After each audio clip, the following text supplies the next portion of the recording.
Today we're going to be discussing the amino acid that's so sweet you can sweeten your coffee with it. Without this amino acid, your body can't make red blood cells, your joints will start to deteriorate, and you can even develop metabolic syndrome. Stay tuned, we'll be right back to discuss glycine. You unlock this door with the key of compassion. Beyond it is another world, a world of science, a world of common sense, a world of sanity. You're moving into a land of both empathy and ethics, of nutritional knowledge and empowerment. You've just crossed over to Dr. Osborne Zone. Welcome back to Dr. Osborne Zone. Today's topic, glycine. Now, what is glycine? So glycine was the very first amino acid isolated from protein. A French chemist by the name of Henry, I'm going to mangle his name, but we'll give it a shot, Braconnot, obtained it in the 1820s, or in 1820 by hydrolyzing gelatin. Later chemists clarified its nitrogen content and gave it the modern name from the Greek for sweet, hence glycine. Now it's the smallest amino acid of all 20 that we have, and it's non-essential, or classically considered non-essential, which is unique because it makes up 11.5% of the total amino acids in the body. So even though there are 20 of them, this one makes up almost 12%, and it's considered non-essential. Now, you'll see this term a lot with amino acids, conditionally essential, meaning if under certain circumstances or conditions we need to eat more of it than our body can produce, and that's also true of glycine. And one of the things that makes it unique is it has what's known as a non-chiral structure. So it helps create forms or bends in proteins because it doesn't have this large or obtuse arm sticking off of the side of it. Molecularly speaking, it's great for helping proteins bend.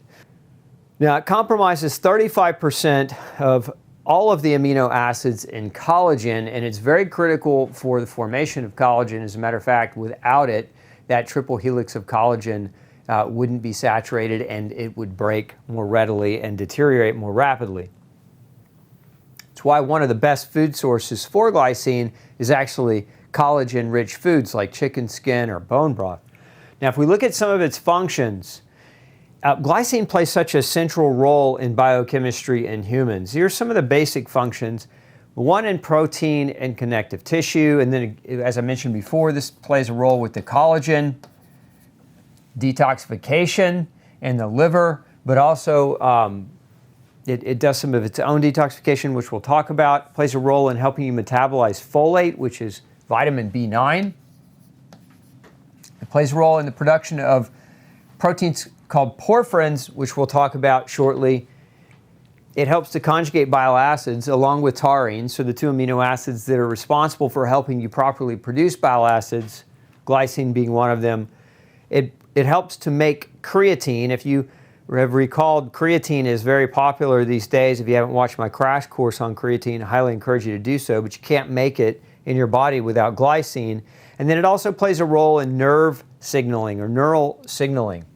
Now, let's dive into these things a little bit deeper. I'll give you some visuals to look at. So when I said glycine is very central in biochemistry, if you look at this particular diagram, you'll see at its core you have glycine, and then from glycine you can make so many other different things. One of the things that's unique about glycine is it can go back and forth between serine. So serine being another amino acid. If you haven't watched my crash course on serine, and you want to learn more about it and their role together, I'd encourage you to watch that. But glycine can turn into serine, and serine can also turn into glycine. And glycine makes creatine, bile salts, proteins called porphyrins. These are special cage-like structures that are necessary to make hemoglobin. Now, why is that so important? Hemoglobin is that protein inside your red blood cells. So, your red blood cells are kind of shaped like a biconcave disc, and then you have this structural cage in the inside where you have an iron attached. That protein's called hemoglobin, and that's so that your red blood cells can pick up oxygen and carbon dioxide. That structure of hemoglobin, which is made out of porphyrin, you can't produce that without glycine. So this is where if glycine is low or you're on a low protein diet, this is one of the things that can actually contribute to the anemic state. Now we know there's also porphyrin-based compounds like cytochrome. Now cytochrome P450 is one of the main agents in your liver that's responsible for detox or detoxification, and without glycine it can't be produced. Now glycine also is responsible in part for the making of glutathione. Now glutathione is what's sometimes referred to as a tripeptide. It's made of 3 amino acids. It's made out of glycine, of course, but it's also, we need cysteine and glutamate, which comes from glutamine. So the combination of these 3 amino acids is what builds glutathione. And of course, glutathione's main function, or one of its main functions, is it helps the liver to detoxify. Glutathione conjugates, it helps break down toxic compounds through the liver. It also helps as a strong antioxidant. One of the glutathione's other functions is it can help recycle other antioxidants, primarily vitamin C. So as your body uses and burns through vitamin C, glutathione helps to basically recycle it and reuse it again. And we can't make glutathione without glycine. Now, it's one of its other roles is in the production of collagen, elastin, and other proteins. So if you struggle with a lot of joint pain or you're prone to injury, strains, and sprains, one of the best things you can do is check your diet first. You might not be eating enough protein. A lot of people follow a lower protein diet. There's definitely a protein phobia in the US. And one of the things about glycine is it predominantly comes from collagen-rich foods. So if you're eating predominantly vegetables, not a tremendous amount of glycine in that. And then if you put your body under any demand, any kind of physical demand where you're needing to break down muscle tissue, rebuild it, collagen or elastin and other proteins, that in and of itself is going to potentially create a problem for you. Now, one of the other functions of glycine, as serine converts to glycine, it actually helps to activate vitamin B9, which is what this little mechanism is all about, and that's folate, if you've heard of folate before. And folate plays a role in this process called methylation, which is very central to detoxification, but also it's very central to making thymine and purines, which are important for cellular growth, the production of nucleic acids, DNA, so that you can build and make new cells. And so without these agents, it's very, very challenging and very, very difficult to heal. So glycine plays with folate to make that happen. So you can see a lot of different functions because of its central role that it plays. Now, we blow this one up. You can see a little bit more for those of you who are visual learners. Similar here, but we've got glycine and its biochemical derivative pathways. So we'll walk you through some of this without trying to be too complex. Now, one of the places we get glycine, you can see here, is in high protein foods. Our body can also synthesize glycine, and that's from other ingredients. So one of the things that we can actually make glycine from, as I mentioned a moment ago, is serine. But serine being an amino acid, we can also make glycine from threonine, which is an essential amino acid. So these 2 amino acids can help us make glycine internally. Now we can also make glycine from choline and from betaine. So obviously eating foods rich in these items is going to help with that glycine pool. Now, like I said earlier, if you're on a low protein diet, this is where you might struggle, like I said, especially if you are doing any kind of physical activity, trying to work out, trying to exercise, at all. Very, very important that you have adequate protein to meet that demand. Now, additionally, as we follow this pathway, so you see glycine can make serine, and then we can use serine to make something called pyruvate. Now, what is pyruvate? It's one of the primary ingredients that helps basically make ATP.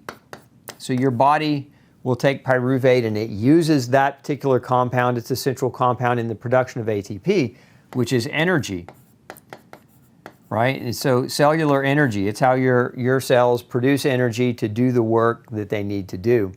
As I mentioned before, in this step for glycine to serine, the folate activation is in that step, and this is what helps us make DNA and RNA so that we can make new cells and repair tissue. We've got glycine playing a major role. It is the primary amino acid in collagen by about 30%. And then I mentioned porphyrin a moment ago. Now, I said porphyrin was like a cage. This is the cage of porphyrins. If you put an iron in the middle of it, that's hemoglobin. And so that's what goes inside of your red blood cells and helps you carry oxygen. And then we've got bile acids are produced and conjugated by glycine. So if you understand what a bile acid is, so your liver makes bile, and then it stores that bile in your gallbladder. You can see it here. So this structure here is your liver, and then your gallbladder, this little green sac that kind of sits underneath there in your liver. And so as your liver's producing bile acids, you know, glycine or taurine, as I mentioned, glycine helps to conjugate those bile acids into their active versions. And so what happens then is we secrete those bile acids into the small intestine, where they bind to fats. And this is in part how we emulsify fat and absorb fat. So without this in place, fat malabsorption can be a consequence. So in a sense, you could say that glycine is critical for fat absorption. And so glycine, low protein diets, and this is one of the things that we see when people avoid eating animal protein altogether, and then they try to bring it back in their diet. They're so malnourished in amino acids like glycine and taurine, they can't properly produce bile. And so then they have a hard time eating any kind of fat. And so when they increase or incorporate more animal fats in their diet, they get nauseous, they get stomach aches. And this is one of those things, you've got to get the level of these amino acids up well enough to generate that bile so that you can properly absorb that fat without it causing irritation. Now, one of the things about bile acids is they get reused. You can see 95% of bile acids, once they're excreted in the duodenum as they go through your intestine, that 95% of them get reabsorbed in the distal small intestine and get reutilized, and about 5% of them come out in your stool, in your fecal material. Now, that's an important element of detox. When you talk about mold toxins, bile acid plays a critical role in binding them up and allowing you to reabsorb them.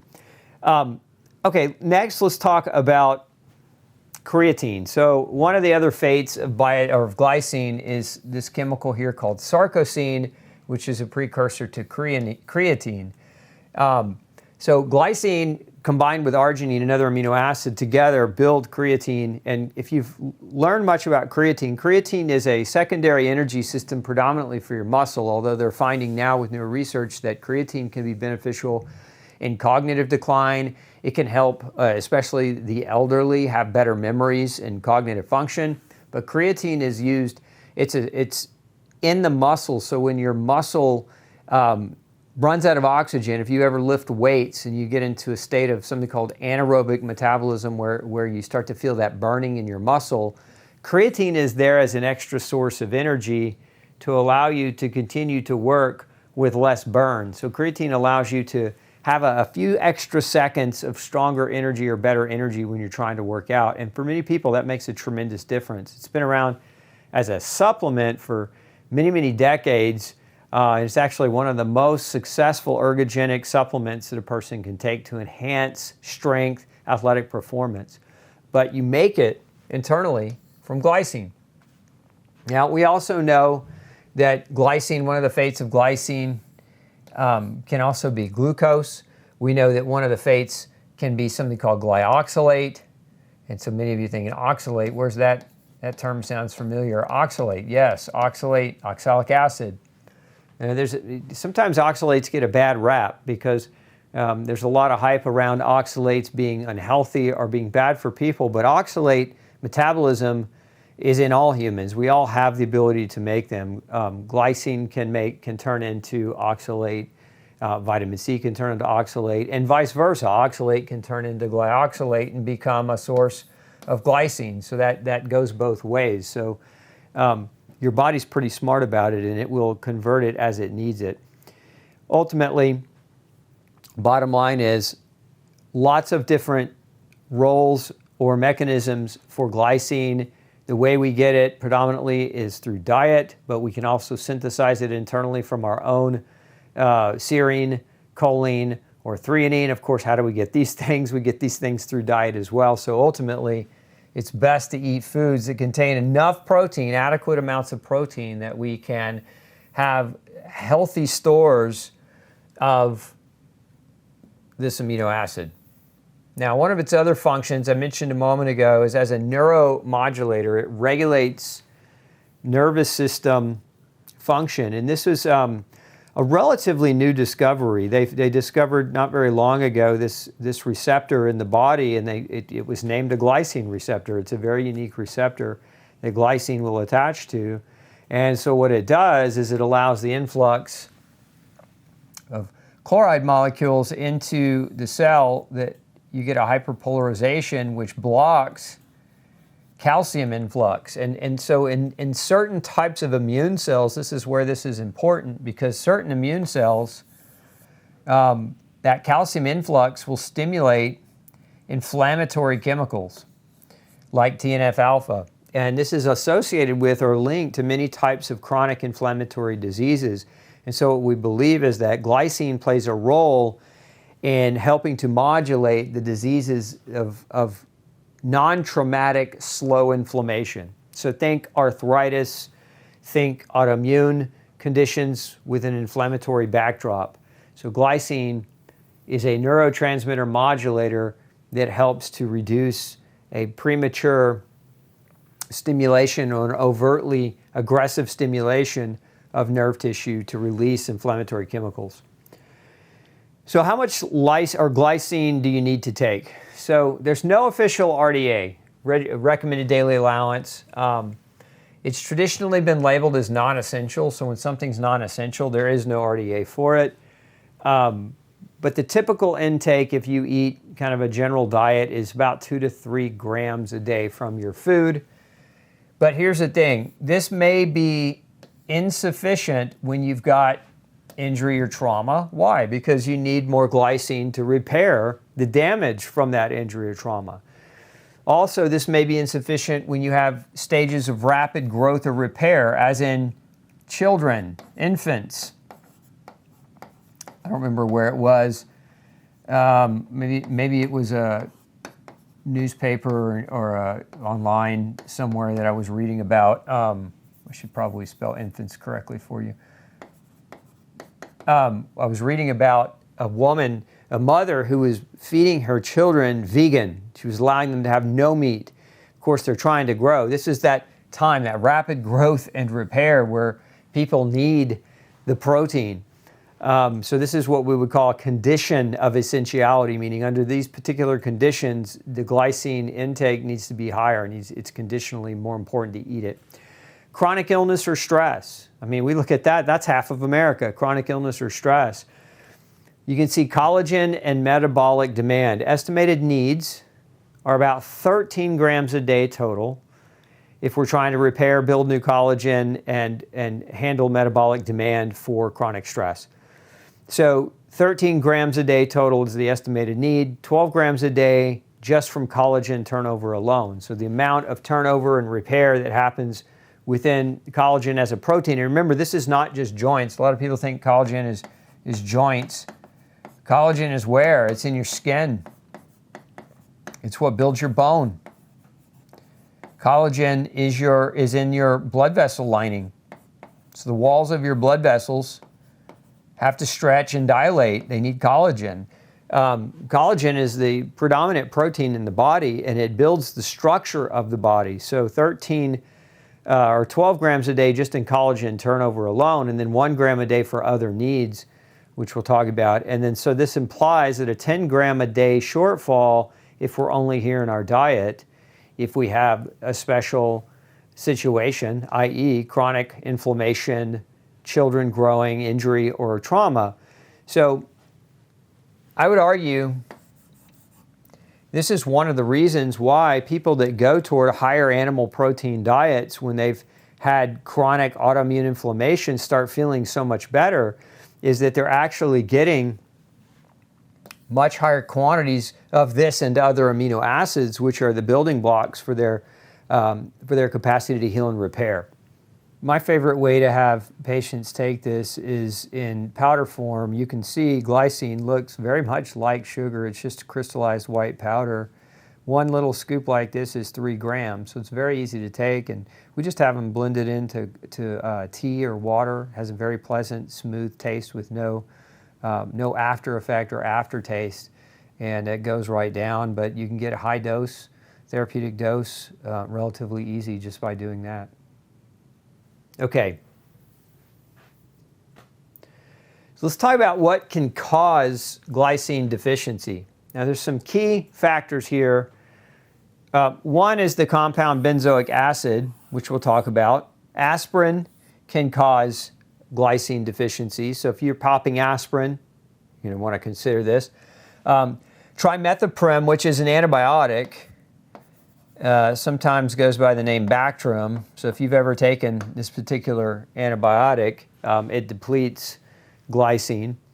And then glyphosate, which is unfortunately sprayed on all of our, for the most part, corn, wheat, soy, alfalfa, in other grains, barley, rye. It's the most ubiquitous chemical sprayed on our crops, at least in the U.S., and it's used in mass, and we know it can deplete glycine. It actually is a glycine mimetic, which we'll talk about in just a moment. And then, as I mentioned before, low protein diets are definitely a reason. And then metabolic syndrome, which is half of the country. And we'll talk about that too. We'll talk about the human research involved with metabolic syndrome and glycine deficiency. So let me show you a couple of different things here. So this is a study on the metabolism of aspirin after therapeutic and toxic doses. And so you can see here, depletion of plasma glycine occurred after aspirin overdose. The in vivo plasma glycine pool was enriched by oral administration of glycine or N-glycoglycine. Glycine and N-glycoglycine treatments were as effective as the standard urine alkalization regimen in enhancing renal excretion of total salicylate after overdose. But the mechanism of this action is unclear. Thus, exogenous glycine may be of therapeutic value in aspirin overdose. So a lot of people pop aspirin on a regular daily basis because their cardiologist tells them to, right? You got to thin your blood.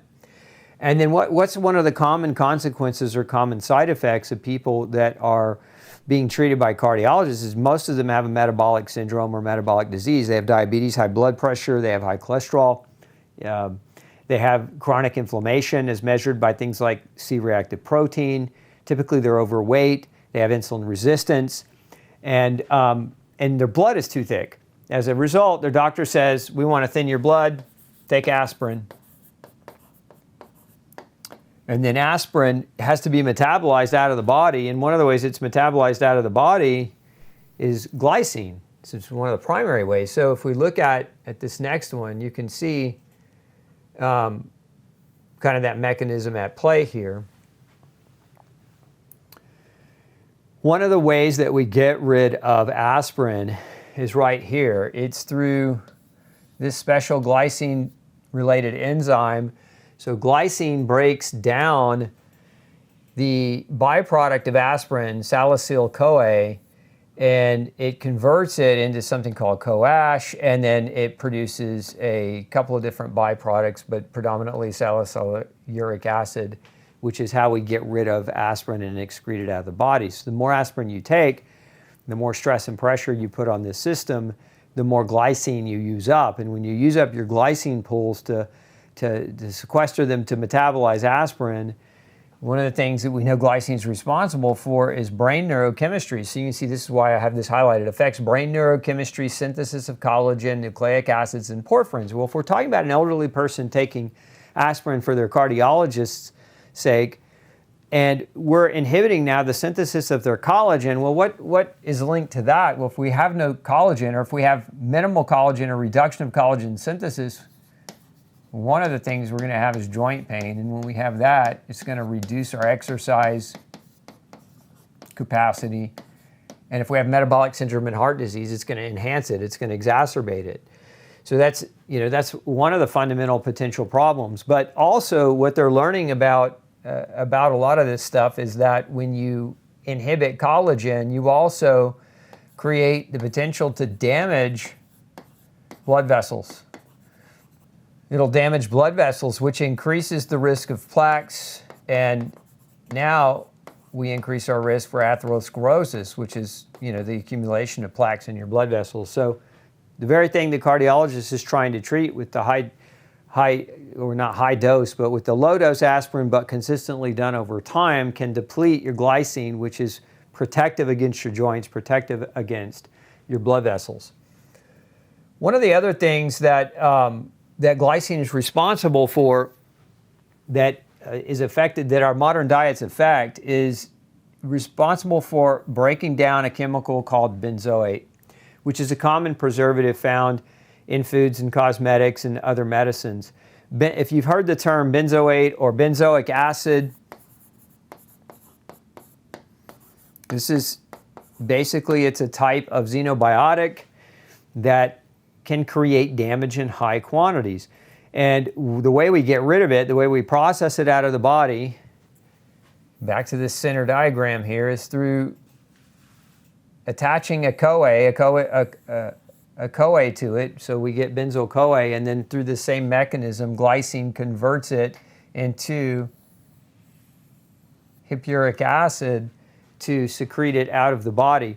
So this chemical, which is ubiquitous, women, if you're wearing cosmetics, look at your cosmetic ingredients. Do you see benzoate, sodium benzoate, or benzoic acid as an ingredient? But also look at your foods. If you're eating processed foods, it's a common chemical found in them. I was traveling on an airplane, and I just got water, and I figured I'll get the soda water, I'll get the bubbly water. And when I got my can of bubbly water, I flipped over. I always read the ingredients before I eat something, and the number two ingredient though was benzoic acid. And so I returned it to the flight attendant and said, no, thank you. Knowing that benzoic acid is not such a great thing. But this is relatively ubiquitous in our diets. We're exposed to tremendous amounts of this chemical. And so you add this on top of aspirin, and now what you've got a potential overutilization of glycine and diminishment of your glycine pool. But there's something else that happens. To get rid of these chemicals, you have to attach something called CoA to these chemicals as an intermediary for glycine to be able to then create one more chemical step to get rid of them. So that's what this is referring to, sequestration of CoA. Coenzyme A is what that stands for. And so why is that important? Because CoA is one of the most important ingredients that your cells use to generate energy. So if you're sequestering all of your CoA for detoxification purposes, then what ends up ultimately happening is liver damage and toxicity, but also what ends up happening is a reduction of the production of energy, ATP. So now you're tired. So you got to keep that in mind. We want to keep these things out as much as we can, not just for the sake of common sense, but also because here we're talking about glycine. They will sequester your glycine and burn through your glycine and use it up for things you don't want to use it on. Now here's another one. Here's another diagram where we can see the mechanism of the drug methotrexate. So any of you have ever heard of methotrexate? This is what's referred to as a disease-modifying anti-rheumatic drug. It's also a cancer medication. And what it does is it blocks this enzyme. Dihydrofolate reductase is the name of that enzyme. This is an important enzyme for the metabolism of folate, vitamin B9. That's why if you have ever been on this drug, if you were diagnosed with rheumatoid arthritis and your rheumatologist said, I want you to take methotrexate, they also put you on folate. They prescribed you folate to take because this drug blocks your ability to make folate properly. So why is that important? Because if you're taking this medication and you're not getting adequate folate, one of the problems here is folate right here. You see this SHMT, that stands for serine hydroxymethyltransferase for those of you who care. But serine, remember I told you one of the ways we make glycine is from serine. Serine, the amino acid. So we eat enough protein, we get serine in our diets. One of the ways our body can make glycine is that this enzyme acts on serine to make glycine. But it requires vitamin B9 in this function. And if you're blocking that using methotrexate and you're not getting adequate amounts of folate in, then you can also reduce glycine through that mechanism as well. So important for those of you maybe with an autoimmune disease or a cancer that you're being treated with methotrexate. Now there's another drug I mentioned earlier, trimethoprim, which is here, and it blocks folate metabolism as well. So again, going for this serine to glycine conversion, you're blocking this through the use of that medication, and so it's harder to get that conversion done when you're blocking it, so it rapidly can deplete glycine storage. So a couple different medications, the antibiotic, the anti-rheumatic drug. Then we get to just, as I mentioned before, just the pesticide, herbicide, glyphosate.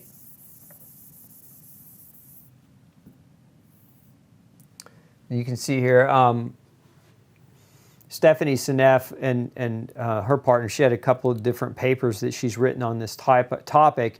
And if you're interested in learning more, you can go listen to the interview I've done with her on my channel. But you can see here, we postulate this harmful glycine mimetic, and in this case we're talking about glyphosate. It mimics glycine. So what happens is it competes with glycine to be incorporated into proteins. And so you can see this harmful glycine mimetic to act by exerting a direct molecular disruption to calcium regulatory factors for neurons.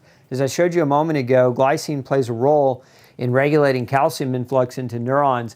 And the theory and the hypothesis here is that glyphosate interrupts glycine and can disrupt those pathways.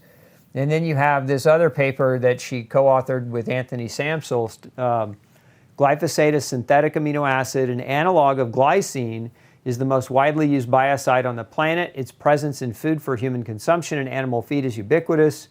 Epidemiological studies have revealed a strong correlation between increasing incidence in the U.S. of a large number of chronic diseases and the increased use of glyphosate herbicide on corn, soy, and wheat crops.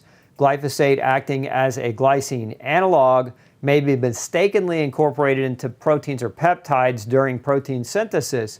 A deep search of the research literature has revealed a number of protein classes that depend on conserved glycine residues for proper function. Glycine, the smallest amino acid, has unique properties that support flexibility and the ability to anchor proteins to the plasma membrane or the cytoskeleton. Glyphosate substitution for conserved glycine can easily explain a link with diabetes, obesity, asthma, chronic obstructive pulmonary disease, pulmonary edema, adrenal insufficiency, hypothyroidism, Alzheimer's disease, ALS, Parkinson's, prion disease, lupus, mitochondrial disease, non-Hodgkin's lymphoma, neural tube defects, infertility, hypertension, glaucoma, osteoporosis, fatty liver, and kidney failure. That's a lot. So they wrote extensively about how that can happen. If you want to go back and read that paper, screenshot this, and you can read more about it. Okay, let's talk about who might benefit from glycine consumption or supplementation. So a lot of people would benefit, but some of the key categories here: people with obesity, type 2 diabetes, metabolic syndrome, cognitive decline, anxiety and depression, arthritis, osteoporosis, and sleep disturbances. So let's walk through some of the research about glycine. Metabolic impact of dietary glycine in individuals with severe obesity. This was a study where they gave 19 different participants with severe obesity. They were treated with glycine, 100 milligrams per kilogram of body weight a day for 2 weeks. And what they found is that the glycine treatment significantly increased their plasma glycine. We conclude that dietary glycine supplementation reversed obesity-associated glycine deficiency. What they're finding, and I'm going to try to make this make sense for you, is that the act of being obese itself causes glycine deficiency. And if we think about it that way, it's not that even necessarily this person is not eating enough glycine, it's that the obesity is driving the deficiency. There's actually a special enzyme inside the mitochondria that's responsible for helping convert. I showed you some diagrams earlier, but if you're not real familiar with biochemistry, there's probably a lot of it was Greek, but serine turns into glycine, or can be converted into glycine. And there's a particular enzyme that drives this conversion. And what they think is happening is that the act of being obese kind of blocks that conversion. And so you get stuck here. And so if you're not eating glycine and you're depending on the serine conversion, it's not happening as efficiently in obese individuals. So here was the conclusion of that paper when we look at it. So you can see we conclude that dietary glycine supplementation reversed obesity-associated glycine deficiency and enhanced glycine conjugation detoxification reaction, 1-carbon cycle flux, and potentially the severity of MASLD, which is basically liver disease, fatty liver disease. Glycine supplementation should be further investigated as a novel treatment in liver disease, in fatty liver disease. And so again, the dose here was 100 milligrams per kilogram a day for 2 weeks. So it was this relatively short study, relatively small amount of people in that study as well. But nonetheless, glycine supplementation, positive outcome. This is a review paper, highlighted a note here. Glycine plays a role in metabolic regulation, antioxidant reactions, and neurological function. Thus, this nutrient has been used to prevent tissue injury, enhance antioxidative capacity, promote protein synthesis and wound healing, improve immunity, treat metabolic disorders in obesity, diabetes, cardiovascular disease, ischemia, reperfusion injuries like stroke, cancers, and various inflammatory disease. These multiple beneficial effects of glycine, coupled with its insufficient de novo synthesis, meaning the body's not making enough internally from other things, support the notion that it is a conditionally essential and also functional amino acid for mammals. And then a special note here, including pigs and humans. I think that's the one we want to pay attention to right there. But that was a review paper on all the different functionality and research on glycine. And then here's a study on the effects of glycine on subjective daytime performance in partially sleep-restricted healthy volunteers. So what they did is they didn't let people sleep And then they supplemented them with glycine before bedtime. They gave them 3 grams of glycine or a placebo. And what they found, glycine modulates certain neuropeptides in the suprachiasmatic nucleus, the SCN, which is part of the brain. And this phenomenon may indirectly contribute to improving the occasional sleepiness and fatigue induced by sleep restriction. So in sleep-restricted individuals, 3 grams of glycine helped them have more energy and feel better and perform better. Here's another study on humans where they used 2 things. They didn't just use glycine, but they also used N-acetylcysteine, NAC. And if you aren't familiar with NAC, go watch my crash course on NAC as well. But what they found, supplementing glycine and NAC in a combination improved all these defects, and when they stopped taking the GlyNAC, all the problems came back. So this was actually a washout trial. The results of this trial suggest that GlyNAC supplementation could be a simple, safe, and effective nutritional strategy to boost cellular defenses to protect against oxidative stress, correct mitochondrial defects to improve energy availability, increase muscle strength and cognition, and thereby promote healthy aging in humans. And so you can see here at the top, if you want to screenshot this, these were the outcomes in this study. And how they measured different things. So they found that it improved glutathione, and it reduced a byproduct of DNA breakdown, and it reduced certain types of inflammatory chemicals. They found that it improved mitochondrial energy production, and they found that it reduced many of the chemicals responsible for inflammation, like interleukin-6, TNF-alpha, and C-reactive protein. They found that it reduced blood sugar, and it improved insulin response. They found that it reduced certain chemicals that lead to vascular inflammation. They found that it reduced this chemical that's responsible for DNA damage, and they found that it improved gait speed in the walking test. It improved their grip strength, and it improved their cognition. So that's a lot of benefits for 2 amino acids. Now I have a theory about this. Now these doses were equivalent to quite high amounts. But my theory on this is, because this study was done in elderly people, and I think this is true a lot about a lot of the trials where they give high doses of amino acids. I think that our population is so protein deficient. When you give high dose amino acids, I think the benefit is so powerful because they're so protein malnourished, and their body's just grabbing that building block and it's going to work with it. Now here we have this on glycine as well. This is another review. Conclusion, glycine has a wide spectrum of defending characteristics against injuries and disease. Oral supplementation of glycine with proper dose is very successful in decreasing several metabolic disorders in individuals with cardiovascular disease, various inflammatory diseases, cancers, diabetes, and obesity. Glycine holds an enormous potential in enhancing health, growth, and well-being of both humans and animals. Okay, let's talk about some of the metabolic problems. So this study in humans on glycine and insulin resistance. With that, again, a common trend that is found in people who are obese is that the act of being overweight or obese, what they find is glycine deficiency. And this is despite diet. They just find low levels of glycine when you're overweight, when you're obese. So you can see plasma glycine level is low in patients with obesity or diabetes, and the improvement of insulin resistance increases plasma glycine concentrations. In prospective studies, hypoglycemia at baseline predicts the risk of developing type 2 diabetes, and high serum glycine level is associated with decreased risk of type 2 diabetes. So the higher the glycine, the better to an extent.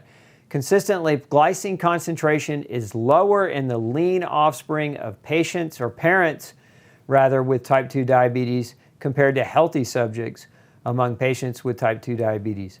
Hypoglycemia, which sounds like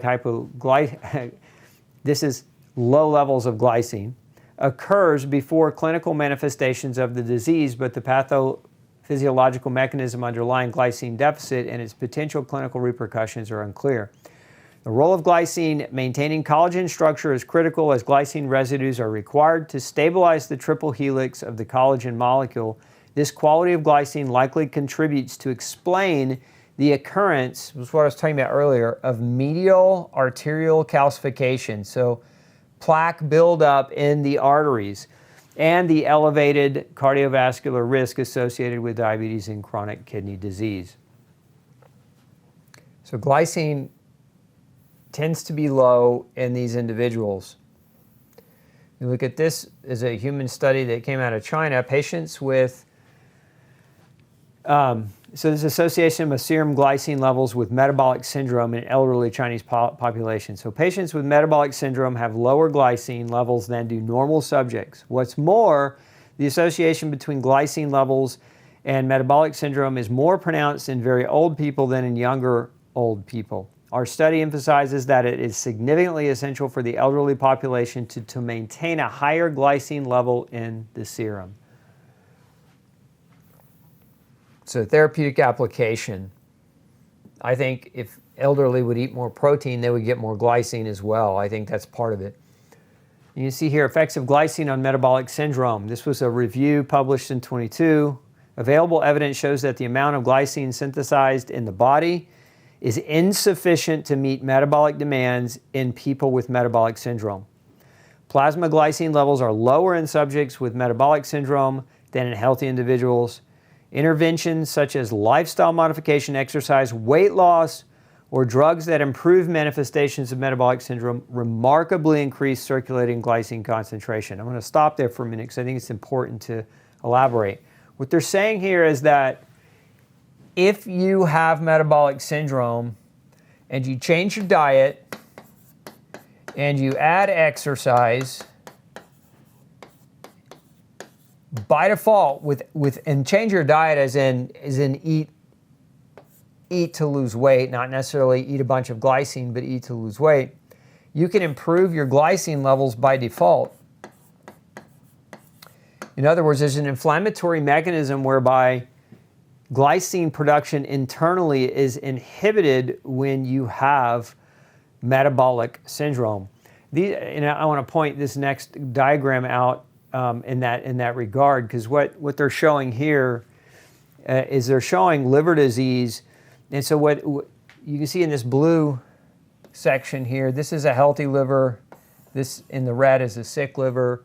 And so remember, I've shown you this. Glycine converts to serine and vice versa.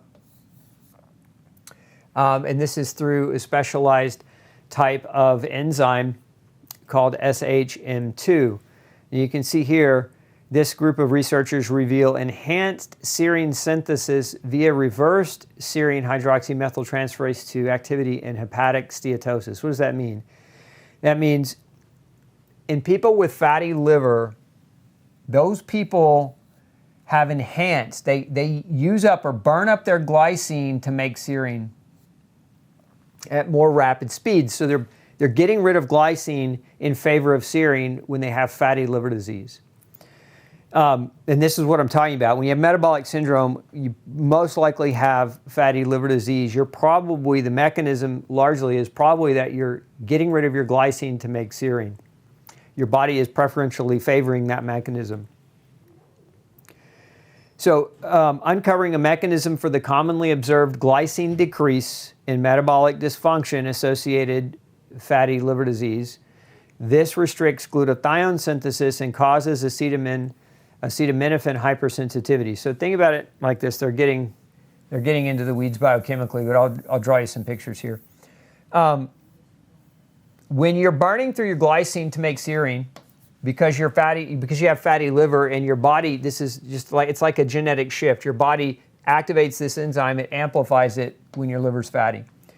What's left is you don't have enough glycine. Your glycine levels are low, and so what is one of the functions of glycine? It's to help you make glutathione. As I showed you earlier, it's one of its primary functions. And what does glutathione do? Well, it's the master antioxidant in the liver.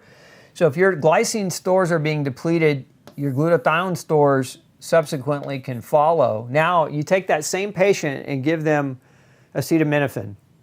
What happens? They're more prone to hypersensitivity or for that drug to cause damage to themselves.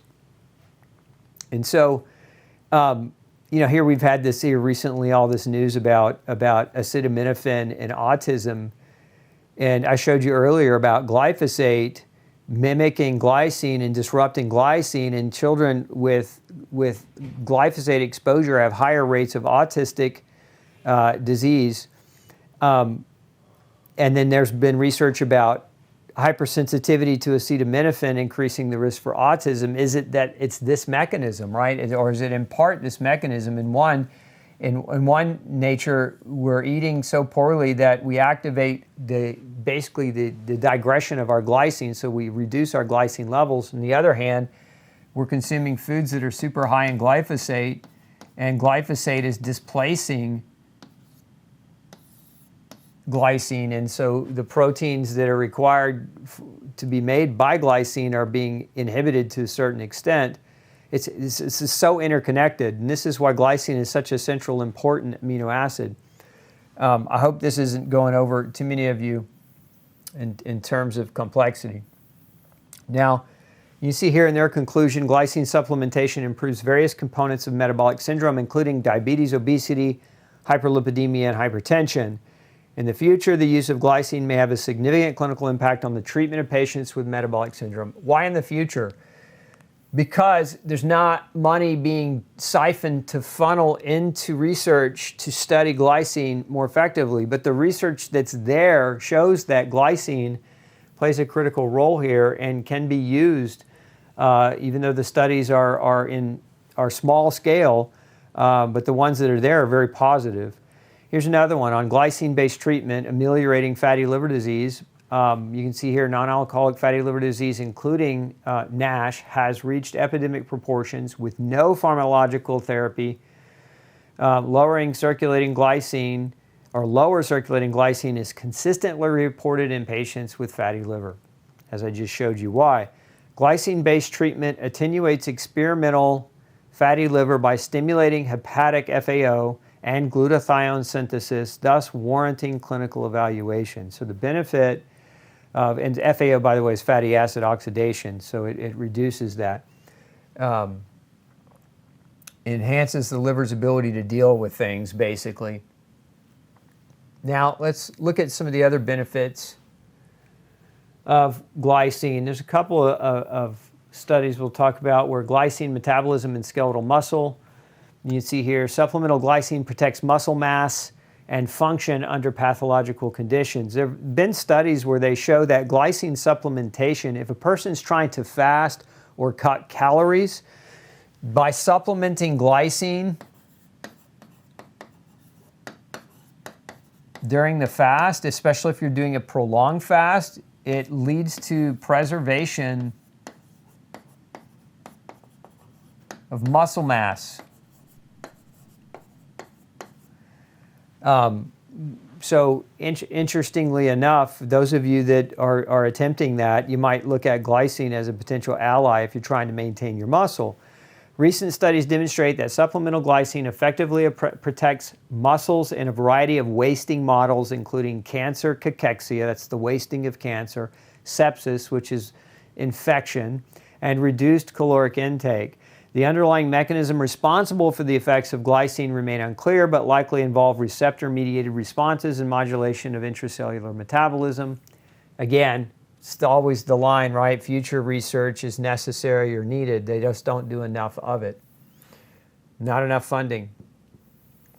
And we have here, this was just kind of a review on glycine as an enhancing agent for physical performance and recovery. Cell and in vitro and animal studies suggest that glycine enhances protection against muscle wasting by activating anabolic pathways and inhibiting proteolytic gene expression. Proteolytic means the breakdown of protein. Some evidence indicates that glycine supplementation may enhance peak power output, reduce lactic acid accumulation during high-intensity exercise, and improve sleep quality and recovery. You can see here in these research papers, glycine's role in muscle protein synthesis and protecting and tissue repair, as well as its anti-inflammatory effects to facilitate quicker recovery, less muscle soreness, and enhance physical performance. Okay. I thought this was an interesting, now this is an animal model study in mice. And so what they did is they induced fatty damage by feeding mice poorly. And so what they found is that in those mice that they caused leaky gut, so that basically this is a leaky gut study, glycine supplementation enhanced the intestinal barrier and ameliorated inflammation and insulin resistance in high-fat diet-fed mice. These effects of glycine were associated with reduced ER stress, that's endoplasmic reticulum stress inside of the gut cells, related to apoptosis in the intestine of obese mice. So basically, glycine supplementation strengthened the intestinal barrier in mice who were eating poorly. Does that translate to humans? You know, as the authors of that paper will say, we need human studies to see if there's a therapeutic role of glycine in human disease models. And this one was actually interesting too. Estrogen-like osteoprotective effects of glycine in in vitro and in vivo models of menopause. So these were basically mice studies as well, where they were using glycine, and they discovered that it has an estrogen-like bone protecting effect in these mice menopause models. Therefore, we suggest that glycine may be useful for the treatment of menopause. Now, what's interesting also about glycine is it is a folk remedy. It's sometimes used for women who have hot flashes or severe menopause symptoms. One of the things that glycine helps to do is it increases or improves heat loss in the periphery, in the skin, in the blood vessels of the skin. So, you know, when a woman has a hot flash, all that heat is building, and then that hot flash sets in. Well, what glycine, and it's been shown anecdotally, I've seen this be the case, where it's very effective, very helpful for hot flashes. If you've ever struggled and you've tried the traditional things for hot flashes like black cohosh and borage oil or Vitex agnus castus or clover, a number of different remedies for it, you might consider glycine as it improves that heat loss through the skin. And what we see, many women report that they have less severe hot flashes when using glycine. And to do this is like a 3 to 5 grams prior bedtime. But it's a very inexpensive way to see if you can improve your quality of life, and it's very safe. There's no danger in glycine supplementation in terms of major side effects. Okay, let's talk about how we can get more glycine in the diet. It's basically animal foods. The richest, most abundant glycine-rich foods are in animals. You can see here gelatin and bone broth are the top of the top, like these get. This is one of the reasons why bone broth is so beneficial, and so many people have had benefit from it. If you think about a lot of the anecdote coming out of people that have used bone broth or used just collagen supplements, say in your coffee or in your tea, the reason why is it's so rich in glycine. Remember, a third of the protein found in collagen is glycine, a third of the amino acids. We also get decent amounts in meats, beef, pork, lamb, poultry, turkey, and chicken, especially the skin. There's a lot of collagen in the skin of these animals, fish and including salmon and others, and then dairy products as well. If you're going to do dairy, make sure it's A2 organic grass-fed.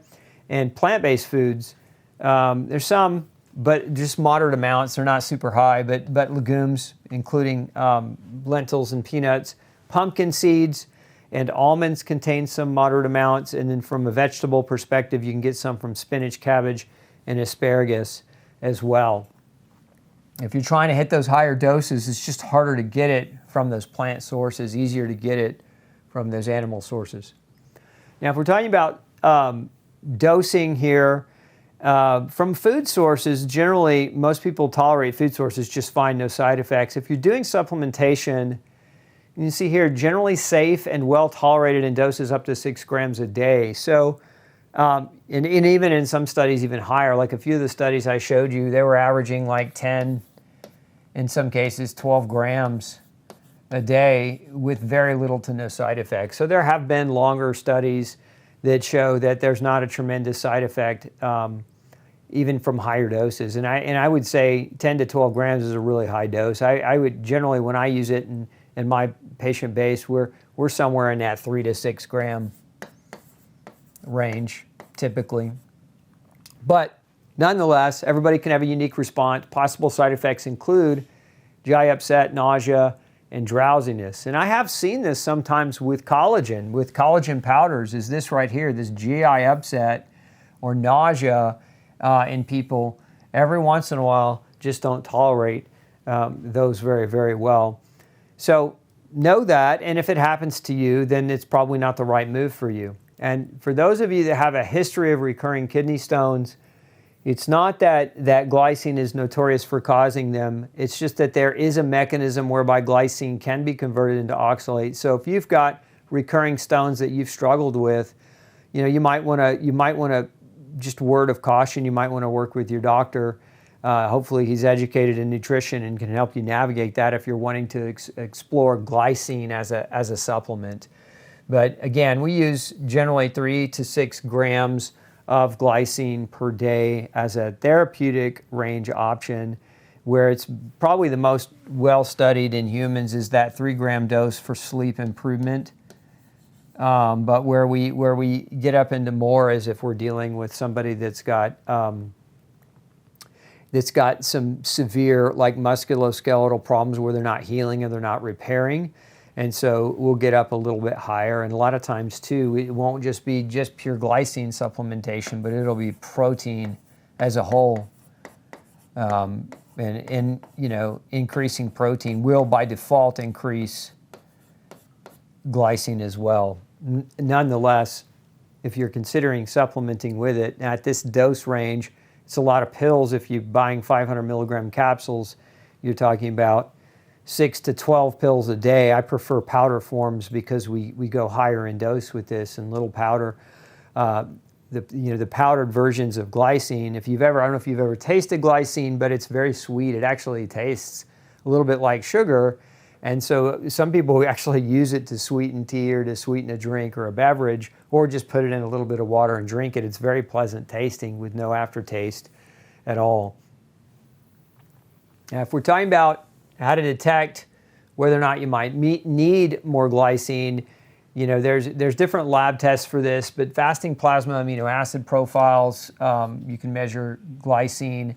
The reference range is pretty broad, but approximately 130 to 470 micromoles per liter in adults. There's also, I'm going to skip down here, there's a glycine receptor alpha 1 IgG test, and so this is used to measure autoimmune response against the glycine receptor. Some people have autoimmune disease against their glycine receptors, and so they may manifest glycine deficiencies, not so much because they're not eating enough glycine, but because there's an actual autoimmune reaction going on against that receptor. And that is what typically manifests as stiff person syndrome, where the joint tissue itself, the collagen tissue is very, very tight, very, very stiff. They don't have very much range of motion or flexibility. So if you've heard that stiff person syndrome autoimmune disease, this is a test that can measure autoimmune antibodies against that glycine receptor. And in my experience with stiff person syndrome, if you have it and you haven't read No Grain, No Pain and follow along in that diet, you should, because we've seen this condition do really, really well and reduce antibody reactions as a result of diet change. So again, side note for those of you with stiff person syndrome.